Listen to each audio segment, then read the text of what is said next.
What's up, everybody? It's your boy Brandon Blakeney, aka Brandon Lee TV, back at it again with another banger. Now kick back, relax, and come take a ride with your boy. We got them NCAA brackets that broke news yesterday, and the headlines are writing themselves. This is the start of a freaking great soap opera right here, man. But the main focus is these matchups and these potential matchups as well. We knew South Carolina would get the overall number 1 seed, and I think they have a pretty smooth path heading to the Final Four. Man, Iowa got a heck of a draw, y'all. That is the bracket of death down there. I'm letting y'all know right now. And we're going to talk about it, man. The brackets, some teams I think can make a run, and some storylines that we got to take a dive into as well. But before we get into all that, make sure y'all hit that subscribe button for all the latest and the greatest, and join our memberships. We got that exclusive content coming daily, weekly, whenever you need it. Now, let's get into it. You are now locked into the Live with Brandon Blakeney podcast. Here is your host, Brandon Blakeney. Like we mentioned, undefeated SEC regular season and tournament champs, South Carolina. Those Gamecocks get the number 1 seed, and they will face Sacred Heart or Presbyterian, whoever wins that game. And looking at the bracket breakdown, man, they got Notre Dame at the 2 seed, but some people are saying that Kent State might take the upset there. And honestly, man, South Carolina, there ain't a team on their side that's really competing with this squad right now on their best day. You look at Notre Dame, I think they can push past number 15 Kent State and make a run of their own. Hannah Hidalgo, Sonia Citron, Maddie Westbell, I think we'll get it done there. Some teams I'm looking at, though, obviously South Carolina, the juggernaut, the deepest team in the tournament. Coach Don Staley and this group will be ready for war, and we heard from Coach Staley. I mean, it always felt good to be, to be the number 1 overall seed, and to be undefeated. I'm excited because we get a chance to know what our path is to win a national championship. And all great teams, a lot of familiar faces that's in our region, but we have to take it one game at a time. And that's what we'll do on Friday, no matter, I don't know what time it will be, but looking forward to it. I like South Carolina's odds. This was a heck of a draw for them, man. They avoid seeing UCLA, Stanford, and teams like that, LSU, some of the other 2 seeds that could have been 1 seeds. There's no NC State on this side. Like, South Carolina really got a good draw here. Notre Dame, obviously the biggest threat. Oregon State, not completely sold on. They had a good year, man, but I could definitely see Nebraska getting them up out of there. I think Nebraska goes past Texas A&M, and the way they shoot the ball, if they can get hot from 3, watch out for Nebraska. They already got a big dub over Caitlin Clark in Iowa. So they have proven that they can beat the nation's elite when they are on their game. Oklahoma is another team to watch. North Carolina getting that 8th seed. Now, the Tar Heels did not finish the season strong, but when you got guard play in the NCAA, guards like Deja Kelly, you can make some things happen. Alyssa Usby, one of the most versatile players in the nation. This team is very experienced. Gak Dang down there holding down the paint. Like, this North Carolina team is experienced. I think if any lower seed has a chance to make a run right now from this bracket, it'll be North Carolina. They have a tough matchup, though, in the second round. If they get past Michigan State against South Carolina, that game could be interesting. I mean, these 2 teams have already played. South Carolina beat them handedly, but North Carolina fought, and they have experience as well as I mentioned guard play, and they're a team that could get hot. So look for that potential second round matchup right there, man. I think that will be the first genuine test for South Carolina in this tournament for sure. No disrespect to Sacred Heart and Presbyterian. And then, don't sleep on Indiana as well, man. They have a 3-headed monster down there. They've got bigs that are skilled down low, that can shoot it, that can pass, that can impact the glass and bang with South Carolina. So watch out for them. But overall, I think South Carolina runs away with this side and has a trip to the Final Four on the horizon. Looking at Iowa's bracket, man, the Albany number 2. Goodness gracious. This is the group of death right here, man. You got Iowa at the 1. You got a very tough Princeton squad, a very talented West Virginia squad as well with Quinterly. Like, you got to watch out for them. They're a hard-nosed group. Colorado was a team that was ranked as high as number 1 in the nation for part of this season. They didn't finish particularly strong in the Pac-12, but Colorado is a team that I think can absolutely make some noise. They have skilled bigs. They have talented guards in Jalen Sherrod, Aaronette Von Lay, one of the best 1-2 punches, Foreman out there shooting the 3. This group can definitely make some noise. They beat LSU early in the season and really put their group on the map. I believe they went to the Elite Eight last season, and they brought back pretty much their whole lineup. This is an experienced group where a lot of their players came back to make another run and get another crack at this national title. So definitely watch out for Colorado. Louisville with the chance to match up with LSU. Oh, my goodness. Talk about the headlines writing themselves. Louisville, Haley Van Lift's former squad. We already know the implications there. She played 3 years there, had some NCAA tournament success. All the fields are there, and we saw a reaction after the announcement. And then we also heard from Coach Kim Mulkey about the field as well. I'd have to study it a little more when I get home tonight. Initially, I just thought, ooh, this is a tough region. And I don't care about the seeding. You just want to get a first and second round game at home. I'm thinking off the top of my head what I saw. Saw a lot of matchups again or regions where you match up with people you've already played, not just in our region, but in other regions. Like I think of Notre Dame and South Carolina. They played in Paris. I think, Colorado, aren't they in our region? Yes. And anyway, I guess with so many teams, you can't avoid it. And the third thing was, is it Albany or Albany? I think it's too far north for me. I keep hearing Albany. Up the road is Albany. So will somebody before the day's over say and let me know if it's Albany or Albany? I don't want to mispronounce it. I know the first two are Baton Rouge. UCLA at the 2, LSU at the 3 is what makes this bracket insane. We're talking about the defending national champions in LSU, a very dangerous 3 seed. We know they lost that game in the SEC tournament championship. They want blood, man. Haley Van Lift, she gonna talk her talk. But Angel Reese came out and said whoever plays them next better be scared because they are coming to make some noise, and you got to respect that championship DNA. We're still waiting to hear, the update on Last Terrapoa. She did release a video. Hey my loves, it's Poa. I just want to update you guys about my recovery. I've been sleeping and spending more time with my family, and I just want to thank my trainers, my doctors, my teammates, and the basketball community for all the love and support and the prayers I've been receiving, and I'm looking forward to getting back on the court and seeing you guys soon. Go Tigers. So you definitely want to see her back in the swing of things, and LSU can at least go 7 deep. Kenton's got some playing time as well with them, but not a whole lot of depth there for them. So that'll be an interesting matchup with Louisville, a team that can really fill it up. And then UCLA, oh my goodness, down there, big bad Bruins at the 2 seed. And we know they have the bigs to compete with the elite. Lauren Betts is sensational. She's been one of the best transfer portal pickups in the nation. Kiki Rice, London, oh my goodness, this team is loaded. UCLA has a lineup that can compete with anybody. They can score. They have players at all 5 positions that can score. Their experience. They have great guard play. They have depth. And they have chemistry.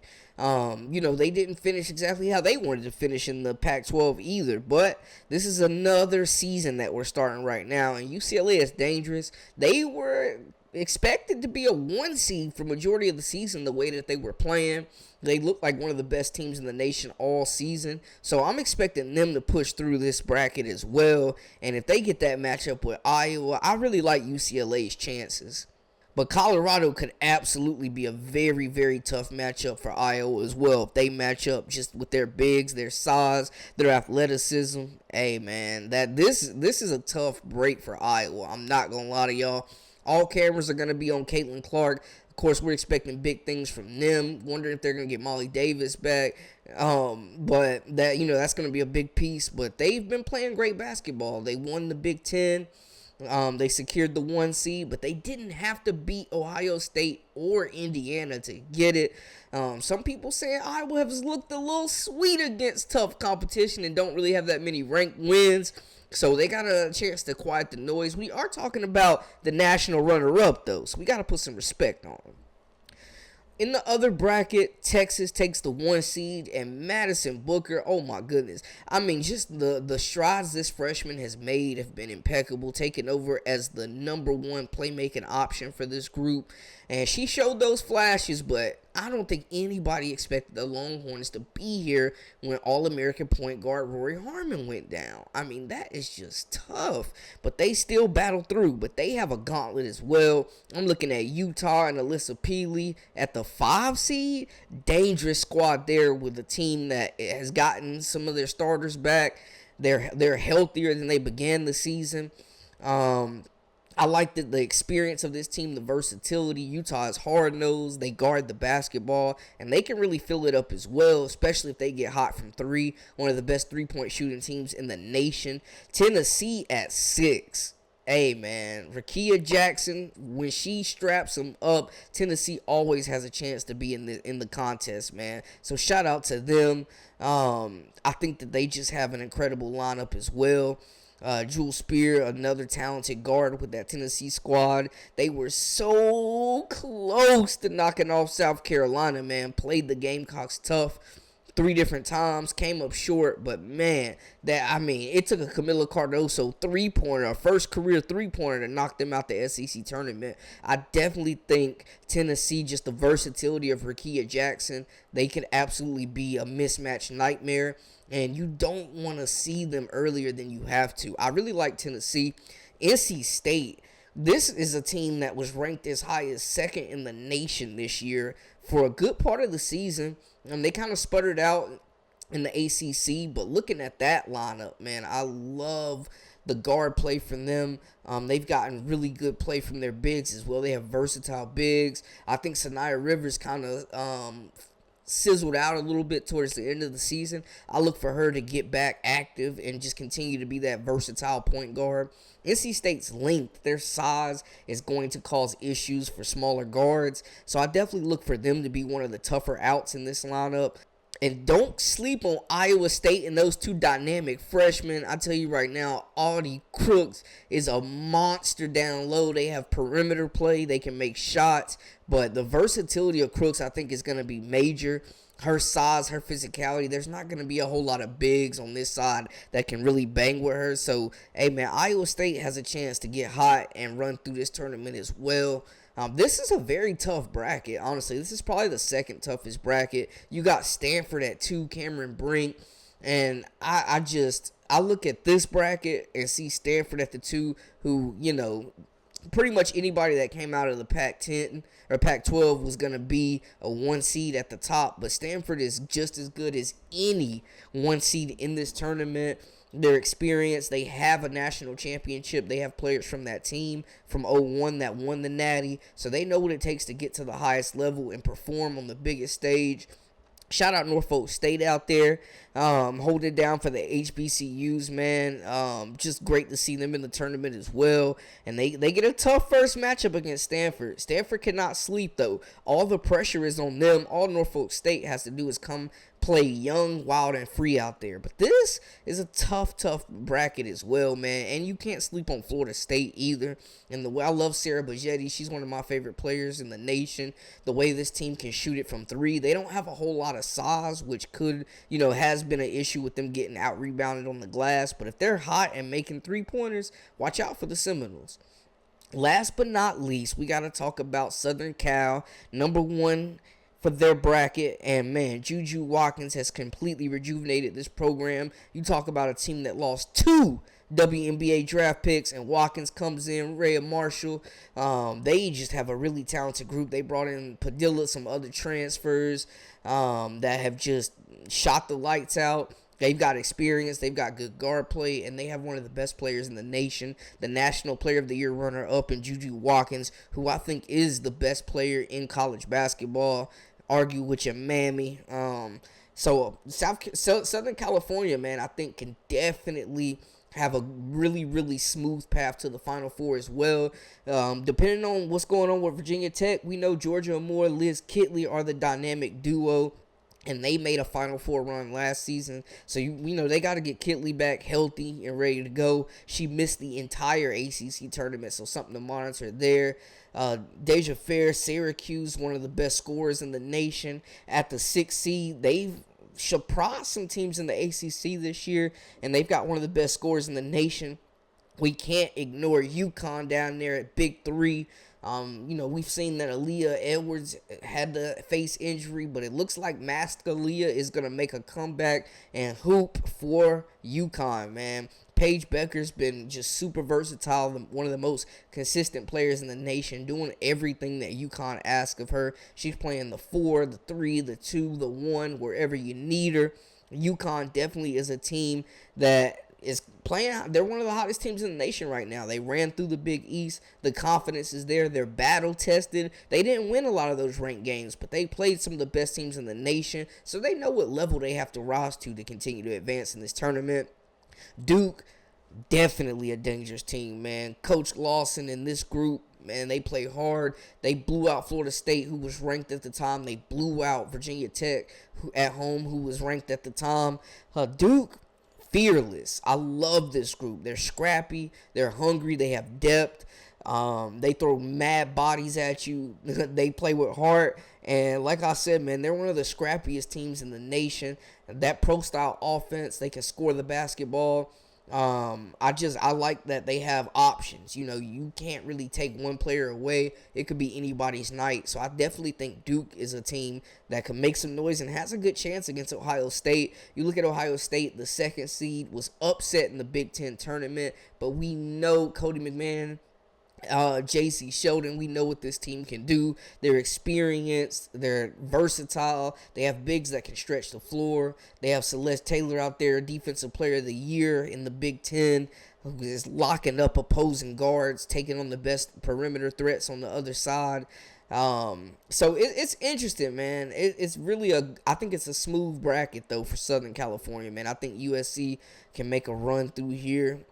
Baylor's tough too, but I just don't see if Kitley isn't healthy, Virginia Tech's not going far. UConn, they got to get out of their own way. I just don't know if they are going to be able to overcome the injuries. You know, we've seen them struggle against quality competition. So, you know, I think, you know, as far as the 2 out of the 4 brackets, the 2 easiest ones, not saying any of them are easy or like easy at all, because it's going to be some tough matchups regardless. If you get to the Final Four, you're going to have some dog fights, but definitely USC and South Carolina were blessed with not so much tough of a draw as Texas and Iowa, man. I mean, Iowa may have to face LSU. We might have a rematch of the national championship game. The storylines write themselves. Angel Reese matching up with Caitlin Clark once again. I mean, there's just so many storylines, headlines. I'm excited for these matchups, man. I wanted to just touch on some players I know that are going to ball out, some ones to watch, as well as just some teams that could surprise some people and get hot and make a run through this tournament. I know we're going to see some upsets, and there's no way all 4 of these 1 seeds make it.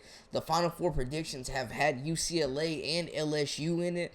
So, I don't know, man. It's a lot of different ways this thing can go. But it's exciting to see, man. I can't wait for these brackets to get busted and get these games underway, man. Let's jump ball right now. I'm ready, Coach. Put me in. We're going to have y'all covered with all the latest and the greatest. And in our next video, we will talk about some transfer portal updates as well. Make sure y'all hit that subscribe button for all the latest and the greatest. And holler at me in the comments. Let me know how y'all feel about these matchups and these players. How's it all going to go down? Y'all let me know. That's a wrap for Russ. Until next time, hey, we out.